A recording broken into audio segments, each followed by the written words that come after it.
வணக்கம் நண்பர்களே. தீய சக்தியால பாதிப்புகள் ஏற்பட்டிருக்கு, நம்ம குடும்பத்துக்கு யாராவது தீய சக்தியால தொந்தரவு பண்றாங்க அப்படிங்கிற ஒரு சந்தேகம் இருக்கு அப்படின்னா நீங்க ஒரு தடவை கனகம்பட்டிக்கு போயிட்டு வாங்க. போலி சாமியார்களை நம்பியோ மாயமந்திர தந்திரங்கள் நம்பியோ ஏமாற வேணாம். கனகம்பட்டி ஐயா கோயிலுக்கு ஜீவ சமாதிக்கு போய் மனமாற வேண்டிட்டு வாங்க. ஐயாவே அவங்க பார்த்துப்பாங்க.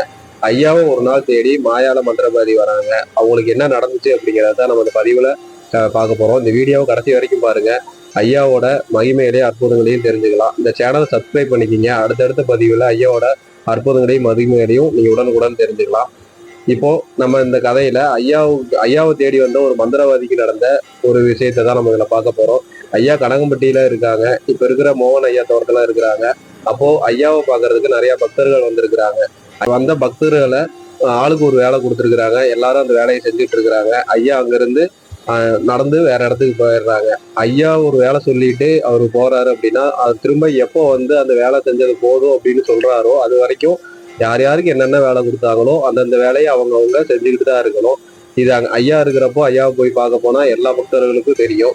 நம்ம பாதியிலேயே அந்த வேலையை நிப்பாட்டவோ இல்லை வேற செஞ்சு முடிச்சிட்டோம்னு சொல்லி வேற வேலையை உட்கார்ந்து வேற வேலைக்கு போயிடவோ உட்கார்ந்து இருக்கவோ கூடாது. அவர் என்ன வேலை சொல்லிட்டு போறாரோ அதை அவர் திரும்ப ஐயா வந்து போதும் சாமி அப்படின்னு சொல்ற வரைக்கும் நம்ம அதை செஞ்சுக்கிட்டே தான் இருக்கணும். அப்பதான் நம்மளோட பாவங்களும் கர்மாக்களும் அந்த இடத்துல போகும். இப்போ அப்ப வந்து காலையில வந்து வேலைகள் கொடுத்துட்டு ஐயா அந்த இடத்துல இருந்து வேற இடத்துக்கு போயிடுறாங்க. மக்கள் அந்த வேலையில செஞ்சுட்டு இருக்கிறாங்க. அப்போ ஐயாவை தேடி ஒரு மந்திரவாதி அங்க வராங்க. அவங்க மலையாள மந்திரவாதி. அப்போ அவர் வந்து அங்க இருக்கிற பக்தர்கள்ட்ட கேக்குறாரு, எங்க உங்க சாமி எங்க? இங்க ஏதோ சாமி இருக்குன்னு சொன்னாங்களே, அவர் என்ன அவ்வளவு பெரிய சக்தியானவரா? நான் என்கிட்ட எவ்வளவு மந்திரம் தந்திரம் இருக்கு தெரியுமா? நான் அவரை இப்ப பாருங்க அடக்கி காட்டுறேன். அவரை ஏன் வசப்படுத்துறேன். நான் சொல்றதெல்லாம் உங்க சாமி கேட்பாரு. எங்க இருக்கிறாரு உங்க சாமி? உங்க சாமியை கூப்பிடுங்க அப்படின்னு வந்து மிரட்டுறாரு. அங்க இருக்கிறவங்களுக்கு எல்லாம் ஒரு பயம் வருது. இவர் வந்து கையில வந்து ஏதோ ஒரு ஒரு பை மாதிரி வச்சிருக்காரு. அதுக்குள்ள துண்ணீர் வச்சிருக்கிறாரு. அங்க இருந்த ஐயாவோட பக்தர் வந்து சீடர் வந்து பக்கத்துல போய் ஏன் அப்படி பேசுறீங்க, நீங்க உட்காருங்க அப்படின்னு சொல்லி பணிவோட பேசுறாங்க. ஆனா அவர் வந்து ரொம்ப கோபமா ஐயாவை வந்து கொஞ்சம் திட்டுற மாதிரி பேசுறாரு. இவன் இந்த பக்தர்களுக்கு கோவம் வந்துருது. அவங்கள விரட்டுறதுக்கு போறாங்க. அவங்க அந்த பையில இருந்து துண்ணீர் எடுத்து அவங்க மேல போடுறாரு. விபூதியை மேல போடுறாரு. போட்டதும் அவங்க அப்படியே சிலம்பாரு நிக்கிறாங்க ஆடாம அசையாம.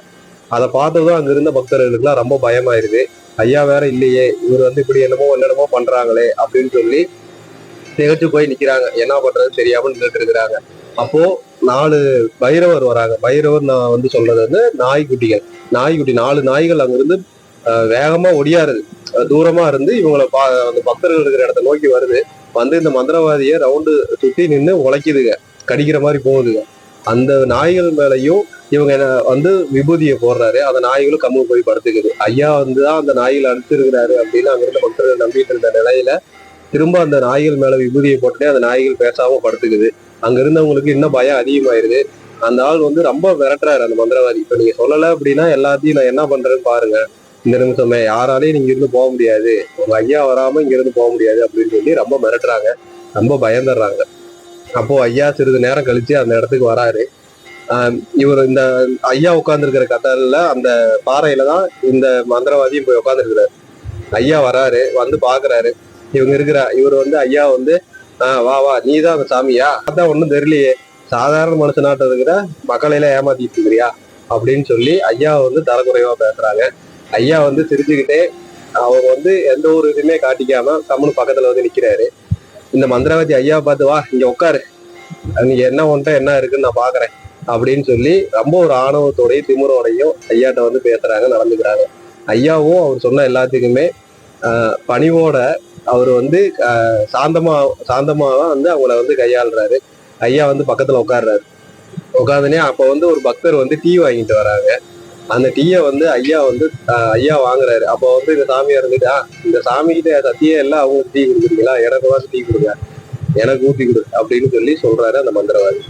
ஐயா வந்து தன்னோட கையால அந்த டீயை வாங்கி ஒரு கப்ல ஊத்தி அந்த மந்திரவாதிக்கு கொடுக்குறாங்க. மந்திரவாதி ஐயாவோட கையில இருந்து அந்த டீயை வாங்கி குடிக்கிறாரு. ஒரு முறை குடிக்கிறாரு. குடிச்சதும் அவருக்கு வந்து அப்படியே உடம்புலாம் படபடுத்துறது, வேத்துருது. அவரால் மூட்டு விட முடியல. அப்படியே உலகம்லாம் சுத்துற மாதிரி ஆயிடுது.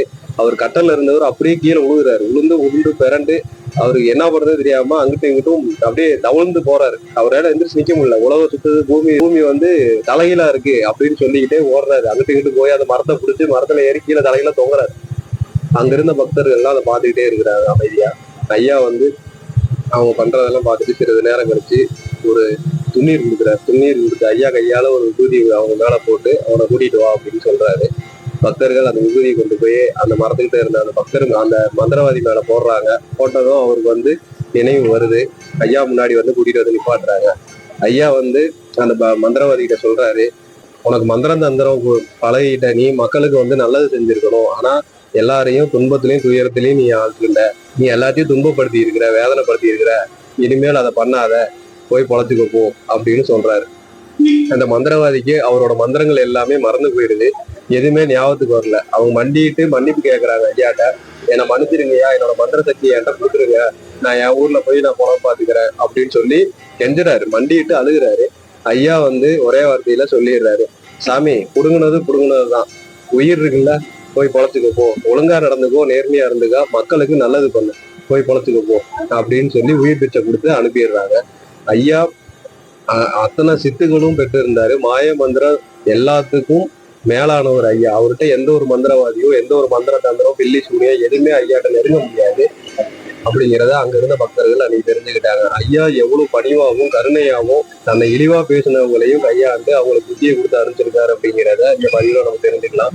மாய மந்திரம் செய்வனை அப்படி இருக்கு அப்படின்னு நீங்க நினைக்கிறீங்க அப்படின்னா தீய சக்தி வெட்டுறது ஐயா ஜீவ சமாதிக்கு போய் மனதார வேண்டிட்டு வாங்க. ஐயாவே நம்ம குடும்பத்தை கட்டி காத்து கொடுப்பாரு. மாய மந்திரம் தந்திரம் எல்லாமே ஏமாத்து வேலை சாமி, அதை நம்பி ஏமாந்து போகாதீங்க, அதெல்லாம் ஒண்ணுமே கிடையாது, எங்களுக்கு கீழே தான் அது எல்லாமே அப்படின்னு ஐயா அடிக்கடி சொல்லி இருக்கிறாங்க. கடவுளை நம்புங்க, என்னை தேடி வாங்க, நான் உங்களை பாத்துக்கிறேன் அப்படின்னு பகவான் சொல்லியிருக்காங்க. ஐயாவை நம்பி போற யாரையுமே ஐயா கைவிட்டது கிடையாது. பல மகிமைகளையும் அற்புதங்களையும் ஐயா கண்கூட நடத்தியிருக்காங்க. இன்னும் பல பதிவுகளை ஐயாவோட மகிமைகளையும் அற்புதங்களையும் தெரிஞ்சுக்கலாம். இந்த சேனல் சப்ஸ்கிரைப் பண்ணிக்கோங்க. சத்குருவே சரணம், சத்குருவே சரணம். பழனிசாமி சாமிகள் திருவடிகள் சரணம்.